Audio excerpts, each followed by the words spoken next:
Oke, sekarang Mimin berada di Cikole Jayagiri, Lembang.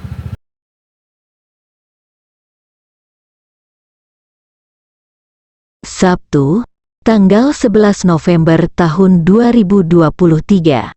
Itu tergantung apakah Anda mendengarkan atau tidak. Bab 6886 sampai bab 6890. Suara tiba-tiba dari luar kerumunan membuat semua orang tanpa sadar menoleh ke belakang. Baik Joseph maupun Gustavo tidak menyangka ada orang yang akan melakukan intervensi saat ini. Saat dia bertanya-tanya, Ye Chen sudah berpisah dari orang-orang di luar dan berjalan ke arah Gustavo dan Joseph.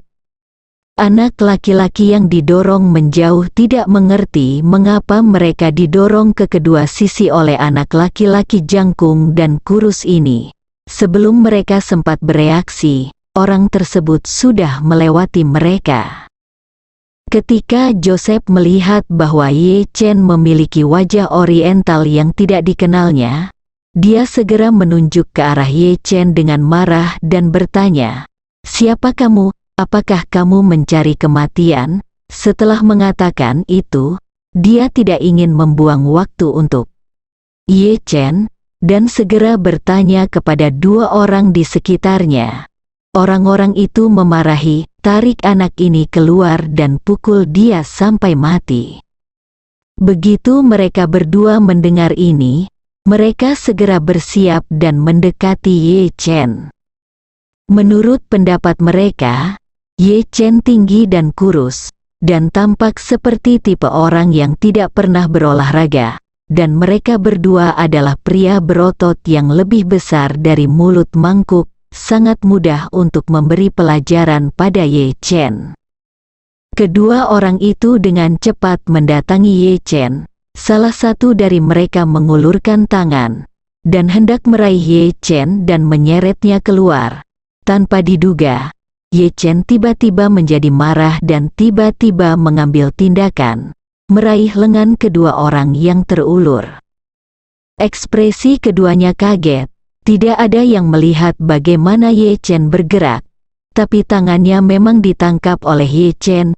Isi bab versi web lambat, silakan unduh aplikasi Novel IU untuk membaca konten terbaru. Tepat ketika mereka berdua terkejut, Ye Chen tiba-tiba memutar tangannya ke dalam, langsung memutar lengan mereka hingga tidak berbentuk, dan terjadilah suara berderak seperti petasan.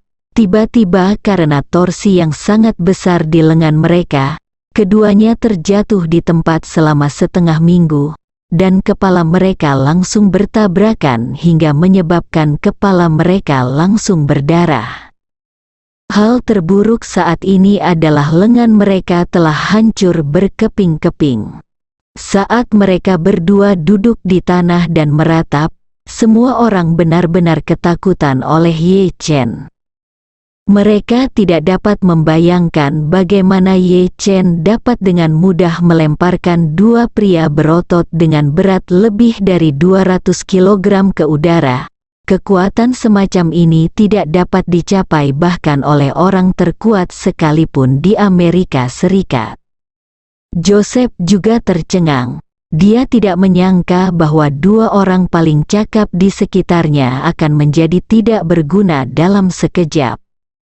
Dia telah berada di geng selama bertahun-tahun dan telah melihat segala macam luka. Lengan kedua adik laki-lakinya yang patah telah rusak. Ini terjadi lebih dari sekali.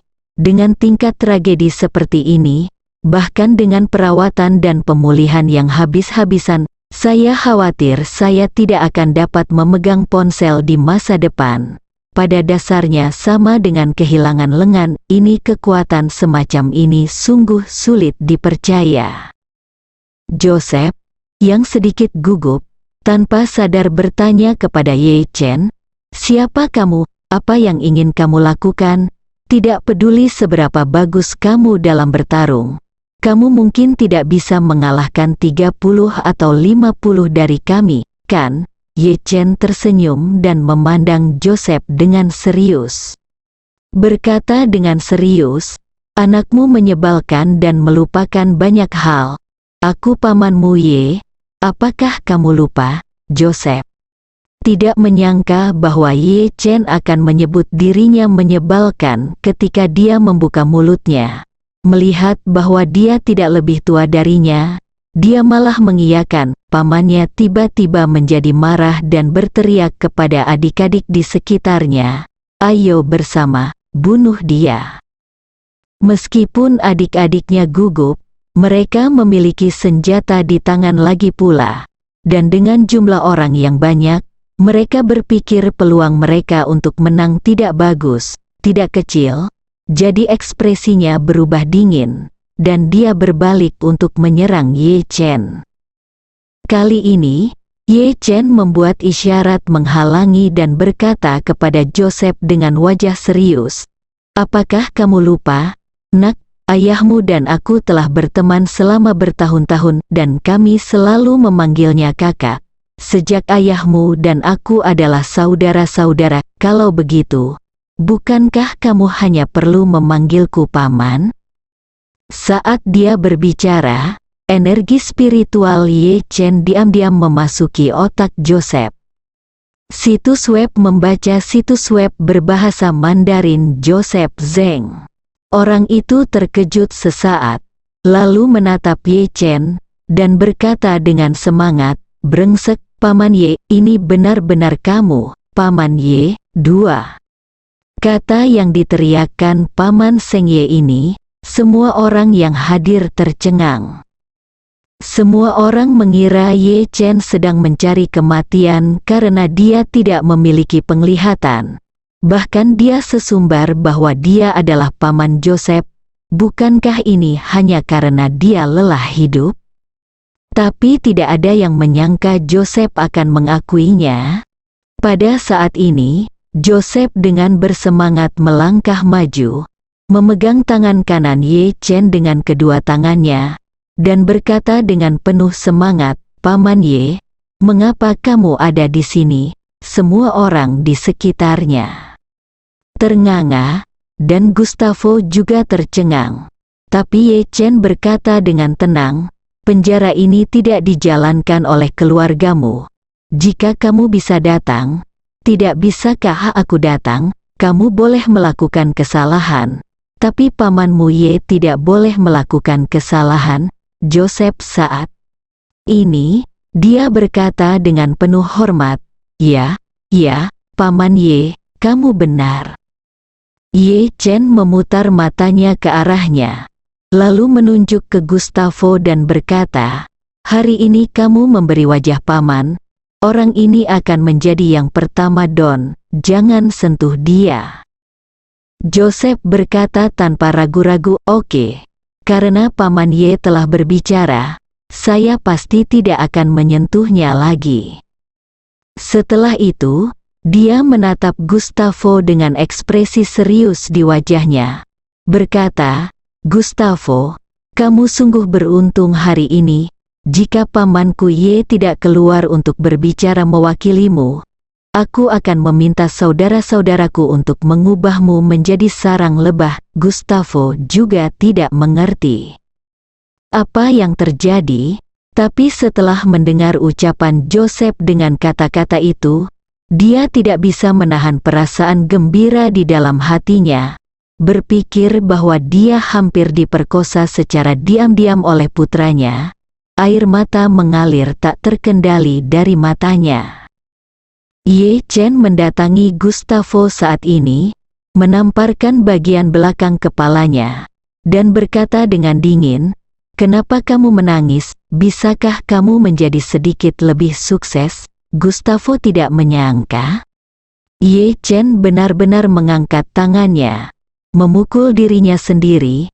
Reaksi pertama di hatinya adalah menjadi marah. Tetapi ketika dia berpikir bahwa pria di depannya membantunya menghentikan Joseph, dia hanya bisa menelan amarahnya dan berpura-pura bersyukur. "Tuan, terima kasih telah menyelamatkan aku. Aku pasti akan membalas budimu." Membalasku, Ye Chen berkata dengan nada menghina, lihat seperti apa dirimu sekarang. Apa yang dapat kamu lakukan untuk membalas budiku? Meskipun keponakan tertuaku untuk sementara akan mengampuni nyawamu, tapi apa kalau tidak? Menurutmu kamu bisa mendapatkannya sekarang? Apakah kamu memerlukan sesuatu untuk disingkirkan? Seluruh keluargamu sekarang dikelola oleh putramu, tetapi putramu menginginkan nyawamu. Pernahkah kamu berpikir jika keponakan tertuaku tidak membunuhmu hari ini, akankah anakmu mencari orang lain untuk datang besok, bunuh kamu? Gustavo terdiam sesaat. Pada saat inilah dia akhirnya menemukan satu hal. Karena putranya bermaksud membunuhnya dan mengambil kendali penuh atas seluruh kelompok kriminal, maka semua yang dia lakukan di penjara Brooklyn sebelumnya hanyalah kemakmuran palsu. Pada saat itu, saya khawatir dukungan saya di penjara ini akan semakin berkurang. Apalagi orang bilang tidak ada jalan untuk kembali. Karena putranya telah meminta Joseph untuk menyerangnya hari ini, selama dia belum mati, dia pasti tidak akan melepaskan ide ini, dan pasti akan terus berpikir cara untuk membunuhnya sendiri. Yang lebih membuat frustrasi adalah saya tidak bisa pergi ke keluarga Rothschild untuk meminta bantuan. Keluarga Rothschild memberi mereka hak istimewa karena mereka tidak tahu bahwa mereka telah ditinggalkan oleh putra mereka dan berpikir bahwa mereka masih berharga. Jika mereka tahu jika itu benar-benar terjadi, maka saya akan kehilangan semua nilai mereka. Oleh karena itu, jika dia tidak dapat menemukan dukungan yang kuat, dia pasti akan mati di penjara ini tidak lama lagi. Saat ini, Ye Chen adalah sedotan penyelamat hidup Anda sendiri. Jadi, dia segera memohon kepada Ye Chen, Tuan, tolong tunjukkan saya jalan yang jelas. Selama saya bisa selamat dari bencana di depan saya bersedia membayar 100 juta dolar AS sebagai hadiah. Ye Chen berkata dengan nada menghina, fakta bahwa kamu bisa menyelamatkan hidupmu sekarang adalah semua berkat aku, untuk makan selanjutnya. Apalagi minum anggur merah dan makan steak. Masih belum diketahui apakah kamu akan bertahan sampai saat itu. Bahkan sekarang, kamu masih bertahan, bermimpi untuk menangkapmu kembali. Keluarga Sanchez, jangan lupa, kamu dijatuhi hukuman penjara seumur hidup oleh Amerika dan kamu tidak akan pernah bisa keluar dalam hidup ini. Gustavo bertanya tanpa daya, lalu, apa yang harus saya lakukan sekarang? Ye Chen berkata dengan tenang, ikuti aku akan melindungimu mulai sekarang. Pergilah dan beritahu penjaga penjara bahwa mulai hari ini, kamu akan pindah ke selku untuk tinggal bersamaku. Aku akan melindungi keselamatanmu. Gustavo tidak tahu bahwa mengapa Chen masih bersedia membantunya meskipun dia tahu tidak ada harapan untuk kesembuhannya. Setelah memikirkannya, dia tidak bisa menahan diri untuk tidak bertanya-tanya pada dirinya sendiri, mungkinkah orang ini seorang gay? Itu pasti masalahnya. Kalau tidak, kenapa dia mau membantuku dan kenapa dia mau melindungiku? Dia juga memintaku pindah ke selnya untuk tinggal bersamanya. Tapi apa yang dia lihat dalam diriku? Lagi pula, aku sudah tua. Pada saat ini, Ye Chen melihat bahwa Gustavo terdiam untuk waktu yang lama, lalu berkata dengan suara dingin, aku memperingatkanmu, aku tidak membantumu dengan sia-sia. Jika aku membantumu, kamu harus mematuhi perintahku dalam segala hal. Kamu harus melakukan apapun yang aku minta. Kalau tidak aku akan memberitahumu secara langsung keponakan tertuaku.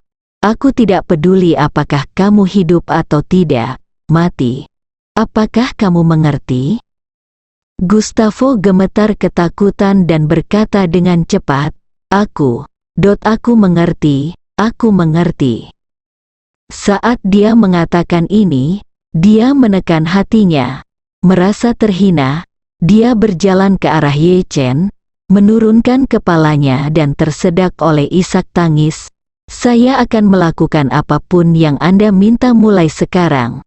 Saya hanya meminta Anda untuk melindungi saya dan jangan biarkan saya dibunuh oleh orang lain. Ye Chen puas, dia mengangguk. Tapi sengaja berkata dengan wajah dingin, maukah aku melindungimu atau tidak tergantung patuh atau tidaknya kamu.